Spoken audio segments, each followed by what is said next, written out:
Hey everybody, this is Rod. Who's afraid of the big bad wolf? That's what I want to talk to you about today. Who's afraid of the big bad wolf? When I was a kid, one of my favorite stories was Peter and the Wolf, and then and it was. And if you haven't heard this story, it's one of the best stories out there, childhood stories out there. But it was a scary story. It was scary in particular because it had a record with it. It had the music, the voices, and it was powerful. And I was 4 years old at the time I heard this story. But um, and basically, it was about this boy and this wolf and his interaction with this wolf, hunting this wolf, and the dangers of this wolf, whatever it was. But it felt like a real fear for me. So much so that sometimes um, I would have my mother look under my bed because I was sure that wolf was under my bed. I go grab her and say, Mom, come look under my bed. There's this wolf. I know the wolf's under my bed. And of course, my mother, being the mother that she is, she would come in there, she'd look under the bed, turn the light, look under the bed, and reassure me that wolf wasn't under my bed. But it didn't matter. I was still afraid, you know what I'm saying? But I needed my mother to come in to reassure me I was still afraid. But so why did I bring this up to you? Because I heard a situation, a college campus a few months ago, and they had this incident where kids were writing derogatory comments on the dorm walls, where they post bulletins and so forth, and it was offensive to the students. And not only were they doing that, but they were also late at night. They were running up to a female student. I think there were some men running up to a female student, and they were yelling and calling derogatory names, and it frightened that student. So all of this is a little unnerving. You know, when you see things on the wall or negative stuff, it's unnerving when you see negative stuff, of course. And of course, if you're walking at night and somebody charges you, one person, let alone a group of people, yeah, it's unnerving. It's a little scary. But even so, that's the way life is sometimes. You know, things that we go through are scary. I know there's things that all of us have to make decisions of. Do we overcome the fear and move forward or not? I'm the same way. There's things that I'm scared of. Not really the physical stuff I'm scared of, but there's things that I have to face in my career or in my personal life that I may be afraid of, but I take the step forward anyway. But the reason why I bring up this question, I'm going to ask you again, who's afraid of the big bad wolf? Because there's a lady that they interviewed in this situation on the campus, and she's so afraid that she made this comment, which bothered me, which she says that I'm so afraid that I don't think I can go to class anymore.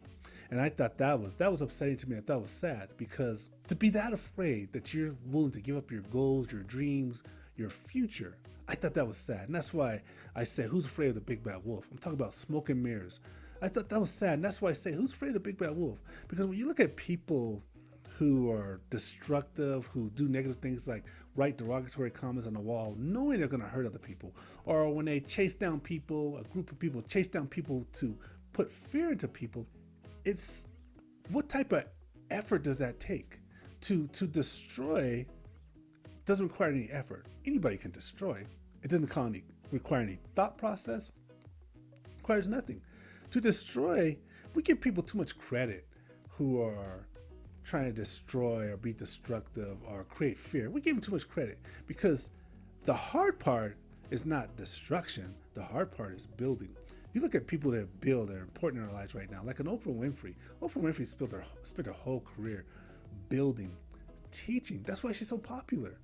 I learned so much from her. We all do. That's building, making our lives better, enhancing. She uses her life as an example. You look at a person like a Martin Luther King.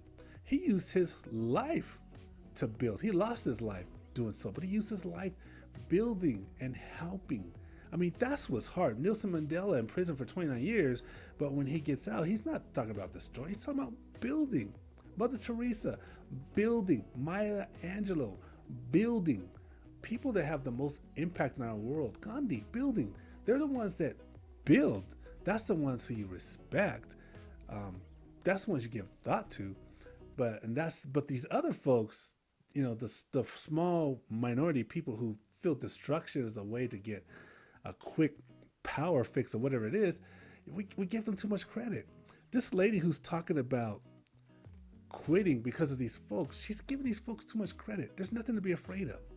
It's uncomfortable, but there's nothing to be afraid of. That's why I say I brought that story up. Who's afraid of the big bad wolf? Because that's the situation we're in. We're afraid of someone who doesn't deserve the right to be afraid of.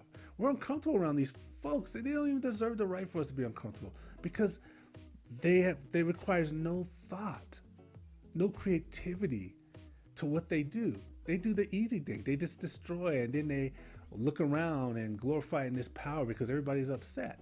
So you can't give people that kind of power, and you definitely can't give them your power where you're making changes and you're quitting, you're not going after your dreams because of these situations. You can't do that. That's why it's smoke and mirrors. And that's why I asked the question, I'll ask it again. Who's afraid of the big bad wolf? When you're in these situations, you got to say that to yourself. Who's afraid of the big bad wolf? Is this something I really should be afraid of? Or is this something that I'm creating in my mind and I'm telling myself a story to be afraid of?